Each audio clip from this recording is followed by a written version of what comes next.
ఇద్దరు కూడా కూడబలుకొని రాష్ట్రంలో పనిచేసే ముఖ్యమంత్రి రేవంత్ రెడ్డి గారి మీద, పనిచేసే ప్రభుత్వం కాంగ్రెస్ పార్టీ ప్రభుత్వం మీద కక్ష కట్టి ఇష్టం వచ్చినట్లు మాట్లాడుతున్నారు.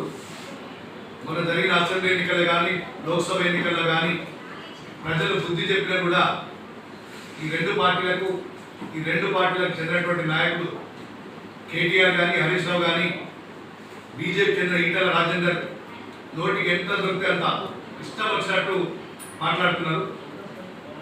ఇలా పనిచేసే ముఖ్యమంత్రి కాళ్ళల్లో కట్టబెట్టే విధంగా ఈ ముగ్గురు నాయకులు కూడా మాట్లాడుతూ ఉన్నారు. దీన్ని ఎవరు కూడా ప్రజలు జీర్ణించుకోలేకపోతున్నారు. ప్రజలు ఈ ముగ్గురు నాయకులను అసహించుకుంటున్నారు. ఇలా 10 సంవత్సరాలు ఈ రాష్ట్రాన్ని పాలించిన బీఆర్ఎస్ పార్టీ ఈ రాష్ట్రాన్ని ఒక ఆర్థిక విధ్వంసానికి గురి చేసి 7 లక్షల కోట్ల అప్పులు చేసి రాష్ట్రాన్ని పూర్తిగా దివాలా తీయించింది. అంతేకాదు, వాళ్ళు ప్రభుత్వం దిగిపోయేటప్పుడు 40,000 కోట్ల రూపాయలు బకాయిలు పెట్టి ఈ ప్రభుత్వం వచ్చాక ఆ బకాయిలు ఇచ్చే పనిలోనే మేము ఉన్నాం. ఇలా ఇంత జరుగుతున్నా కూడా మనకి ఏమాత్రం సిగ్గు లేకుండా కేటీఆర్ అయితే అంటాడు, మేము అధికారం ఉన్నప్పుడు 2 కోట్ల ఉద్యోగాలు ఇచ్చామని చెప్తుంటాడు. నేను నిజంగా 2 లక్షల ఉద్యోగాలు ఇచ్చామని చెప్తుంటాడు. 2 లక్షల ఉద్యోగాలు మీరు ఇచ్చినట్టుంటే మన జరిగిన అసెంబ్లీ ఎన్నికల్లో మిమ్మల్ని ప్రజలు, నిరుద్యోగులు కానీ, ప్రజలు కానీ ఎందుకు బొంద పెడతారు ఒక్కసారి మీరు ఆత్మవిమర్శ చేసుకోవాలి. అంతేకాదు, ఇలా వాళ్ళు ఇచ్చిన నోటిఫికేషన్ నియామకాలు చెప్తున్నారు. ఇవాళ మీరు ఆ రోజు ఉత్తుత్తి నోటిఫికేషన్ ఇచ్చి నిరుద్యోగులందరూ కోర్టులకు తిరిగేటట్టు చేసి ఏ ఒక్క ఉద్యోగ నియామక ప్రక్రియ మీరు చేపట్టలేదు. కాంగ్రెస్ పార్టీ ప్రభుత్వం గౌరవ ముఖ్యమంత్రి రేవంత్ రెడ్డి గారు వచ్చినాక కోర్టుల చుట్టూ అవన్నీ క్లియర్ చేయించి కోర్టులున్నటువంటి చిన్న చిన్న సాంకేతిక సమస్యలన్నీ క్లియర్ చేయించి వాళ్ళందరికీ ఉద్యోగాలు ఇచ్చి నిరుద్యోగుల్లో ఆత్మస్థైర్యం నింపిన ముఖ్యమంత్రి రేవంత్ రెడ్డి గారు. ఇలా మా ప్రభుత్వం వచ్చినాక ఎల్బీ స్టేడియం వేదికగా 30,000 ఉద్యోగాలు ఇచ్చి నిరుద్యోగుల్లో ఆత్మస్థైర్యాన్ని నింపిన ఘనత మా ముఖ్యమంత్రి రేవంత్ రెడ్డి గారిని, ఈ రాష్ట్రంలో ఉన్నటువంటి కాంగ్రెస్ పార్టీ ప్రభుత్వాన్ని. ఇవన్నీ తెలియకుండా ఇష్టం వచ్చినట్టు రోడ్డుకి మన అసెంబ్లీ ఎన్నికల్లో ఓడిపోయినాం, లోక్సభ ఎన్నికల్లో ఓడిపోతున్నామని వాళ్ళు తెలిసి ఇలా కనీసం గ్రాడ్యుయేట్ ఎన్నికల్లో గెలవాలని చెప్పి రోజు అబద్ధాలు ఆడుతున్నాడు. కేటీఆర్ మంత్రిగా ఉన్న 10 సంవత్సరాలు అబద్ధాల మీదనే ఆయన కాలం గడిపాడు. ఓడిపోయినా కూడా ఆయనకి ఏమాత్రం సిగ్గు రాకుండా ఇటు కేటీఆర్ కావచ్చు, అటు హరీష్ కావచ్చు, ఇద్దరు కూడా అబద్ధాల మీద కాలం వెలవచ్చుకుంటున్నారు. ఇది కొత్త తెలంగాణ ప్రజానికం అంతా గమనిస్తున్నది. ఖచ్చితంగా ఈ గ్రాడ్యుయేట్ ఎన్నికల్లో తెలంగాణ చెందినటువంటి నిరుద్యోగులు కానీ ఎవ్వరు కూడా వాళ్ళని నమ్మే పరిస్థితి లేదు.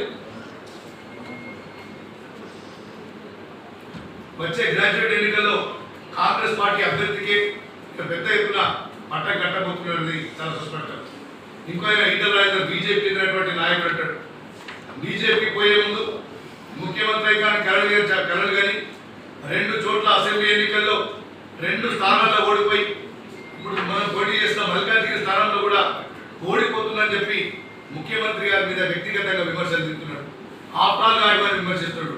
అసలు నువ్వు ఆప్రాల్ గాడివి, నువ్వేదో సీఎం అయితే అని చెప్పి కలగని బీజేపీ పార్టీలకు పోయి, నువ్వు సొంత నియోజకవర్గం హుజరాబాద్లో పోయి పోటీ చేసి ఓడిపోయి, గజ్వేల్లో పోటీ చేసి ఓడిపోయి, మన మల్కాజ్గిరిలో పోటీ చేసి అక్కడ కూడా ఓడిపోతున్నావు అని చెప్పి ఇలా రేవంత్ రెడ్డి గారి మీద అక్కస్ కాపుతా ఉన్నాడు.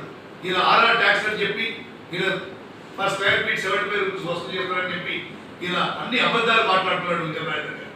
ఇలా నిజంగా ఈటల రాజేందర్ గారు అంటే అంతో ఇంతో తెలంగాణ సమాజంలో కొంత గౌరవం ఉంది. ఇలా ఆ గౌరవాన్ని కూడా ఈటల రాజేందర్ గారు పోగొట్టుకుంటున్నారు. ఇలా నిజంగా ఈటల రాజేందర్ గారికి ఈ గాంధీ భవన్ వేదికగానే సవాల్ చేస్తున్నా, ఇలా నిర్మాణ రంగంలో ఈ కన్స్ట్రక్షన్ ఫీల్డ్ లో బీజేపీకి చెందినటువంటి నాయకులే సగం మందికి పైగా ఉన్నారు. ఇలా మా ప్రభుత్వం కానీ, మా ముఖ్యమంత్రి గారు కానీ ఎవరి దగ్గరైనా ఎక్కడైనా డబ్బులు వసూలు చేసినటువంటి నిరూపిస్తే ఇలా ఏ శిక్షకైనా సిద్ధమని చెప్పి నేను ఇక్కడ సవాల్ విసురుతున్నా. ఇలా అనవసర మాటలు, అబద్ధం మాటలు ఈటల రాజేందర్ గారు మాట్లాడుతున్నారు. నీ స్థాయి దిగజార్చి మాట్లాడుతున్నారు ఈటల రాజేందర్ గారు. ఇలా ముఖ్యమంత్రిని విమర్శిస్తే నువ్వు చాలా పెద్దోళ్ళు అవుతావని చెప్పి ఒక భావనలో నువ్వు మాట్లాడుతున్నావు. తక్షణమే నీ మాటలు వెనక్కి తీసుకొని ముఖ్యమంత్రి గారికి బహిరంగంగా క్షమాపణ చెప్పవలసిందిగా నేను డిమాండ్ చేస్తున్నా. లేదంటే మర్యాద దక్కదు ఈటల రాజేందర్ గారు. నీ స్థాయి చాలా దిగజారి మాట్లాడావు.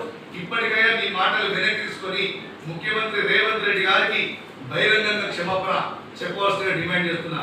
నీకు నిజంగా అంత దమ్ముంటే, అంత ధైర్యం ఉంటే, ఒకవేళ మా ప్రభుత్వం ఏమైనా అవినీతికి పాల్పడిందంటే ఇవాళ నిజంగా నువ్వు నిరూపించు. ఈటల రాజేందర్ గారు ఇలా స్క్వేర్ ఫీట్ 75 రూపాయలు ఎక్కడ వసూలు చేసిందో నిరూపించు.